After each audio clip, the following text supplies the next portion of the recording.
Hi guys, and thank you for tuning in.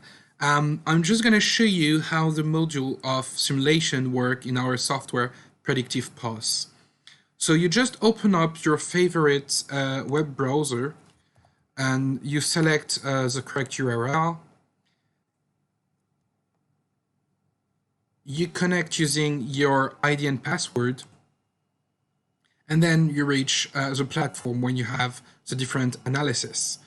On this, I'm going to select the simulation module, and I'm going to run a simulation from start to finish to show you how it looked like and how it could work. Let's start a new simulation. First, of course, you want to understand where you would need to run a simulation. So basically what you want to do is to identify a potential white space. To do that, you can play with the product, I would say with displaying on the map several levels of information. At the moment, we have, I would say, green dots, which are, I would say, your own store, and gray dot for franchise. On top of this, we can add loads of different levels of information. So here, for instance, let's add the area in which you are doing 50% of your turnover, and maybe also the area in which you're doing 80% of your turnover, meaning that between the green and the pink, every customer that comes to this specific store, about 80% of them are coming from this specific area. So now you want to understand maybe where you would have a white space, meaning where do you have both not a store, not people coming to a store, and you still have people maybe with average expenditure household. So here you see that you have indeed some spaces where you have not a store and you still have some revenue that might be of interest to you. So how do you open a store? How do you know from a specific simulation what you could expect? Let's go into the study model here. Let's start by, taking a few of those information off the map because this would be too much. And maybe changing the background to something a little bit more easy to understand. Okay, and now we're back. Moving to the study part. So let's call the simulation, let's give it a name. So I'm gonna call it Benjamin 1. Now you have several, I would say, options that you can select from. So you could select the format of the store, you could select if it's a franchise, or if it's something that you own, or if it's a partners. Several information, including its size. So here we're gonna go for 500 square meters. And I could locate it directly with clicking on the map and it would select a location, or you can go and enter a specific address and have it localized on the map also. So here I'm going to a town I know that the simulation is going to be interesting in. Sorry, I forgot to take off the blue information. Okay. Now moving forward, what you want to understand now is to create the isochrone distance based from this store location. So you could have said 10, 20, and 30-minute drive, but you can customize it saying, okay, it's for me, it's 8, it's 15, and then it's 22, for instance. Now you want to generate the isochrone distance, and it would look something like that on the map. So now you have, in dark red, you have your primary zone, which is 8-minute drive, your secondary zone in a 15-minute drive, and in yellow, your third zone about, so per first, second, and third for the isochrone. Let's move on.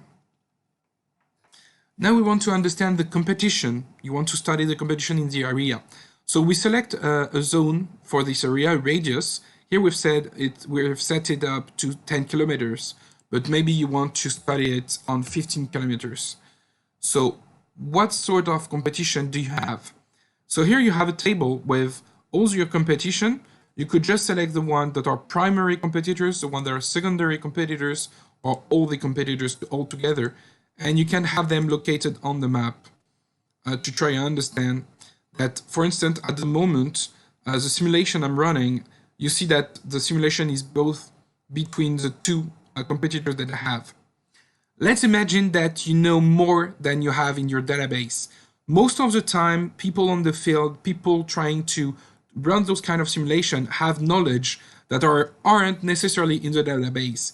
So let's say that you want to take out a customer, a competition because it is about to close. You can do it here.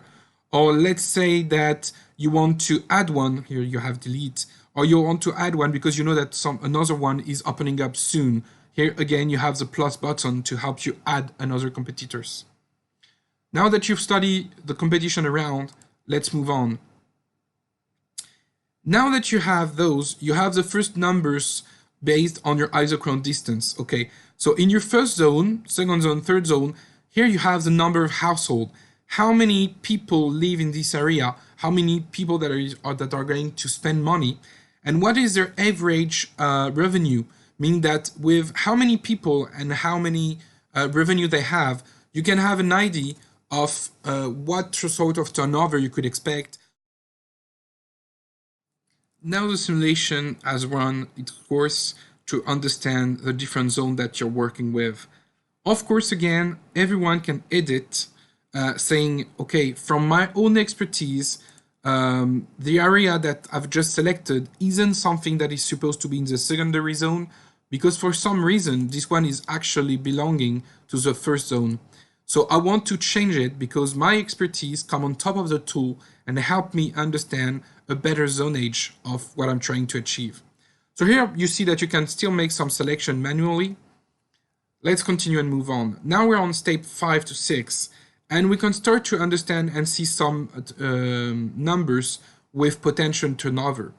So based on the modeling that we've created for those kind of size of store in those specific area, we estimate that in the first zone, you're going to do about 50% market share, and then in secondary zone 20%, and in the third zone 19%.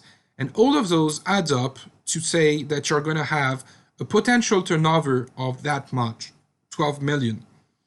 Of course, again, from your own expertise, if you want to say, no, I know that this is going to be big and it's a proximity store and I know that it's going to be in the first zone a lot more than this, you can go and change it saying, okay, actually in the first zone we're going to do 21%.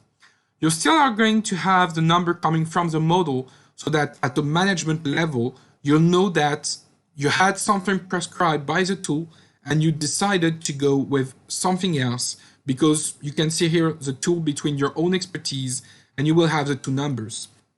All the figures below are, I would say, secondary indicators.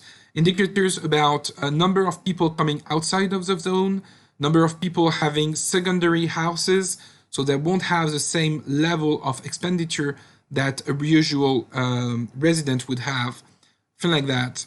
Here it gives you now an estimate of if this store is going to be efficient and is going to be profitable for a 500 square meters, which is what we've selected, you would need to have to pay for this store with an amount that is between 5,002 and 5,008. Let's say that you have this number, but you're not quite sure of it. You want to understand, is there anything you can compare it to? You have here a list of all the stores that are comparable, the ones that have about the same size, about the same criteria, and you can understand when they open up, the type of turnovers they've done, the number of turnover that was done within the zone, and things like that, so that you can compare and say, okay, if I'm saying that with a 500 square meter store in this specific area, I did that, does it make sense to expect that much here? So you can make some sort of analysis here. Let's close that and move to step 6. Step 6 is about cannibalization.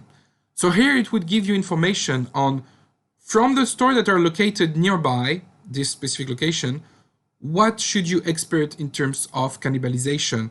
Will you be stealing clients from another store? Now you have all those information. You can click on report and you have now several reports that you can select from. Let's go for the Excel document. It is now generating the report that we've created in a couple minutes. I'm downloading it so that you can see how it looks like. It's an Excel document that of course can be customized to your need, to your chart, to your logo and everything. So you have several tables. Here you have an explanation of how it works. You're saying who has done it, the date it has been done, the address, the name of the study. Here you could have your custom logo.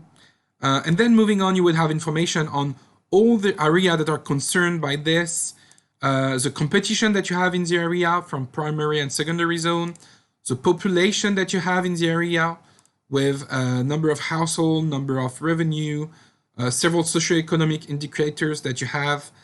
Sorry, the Excel document is updating. So here you have some charts.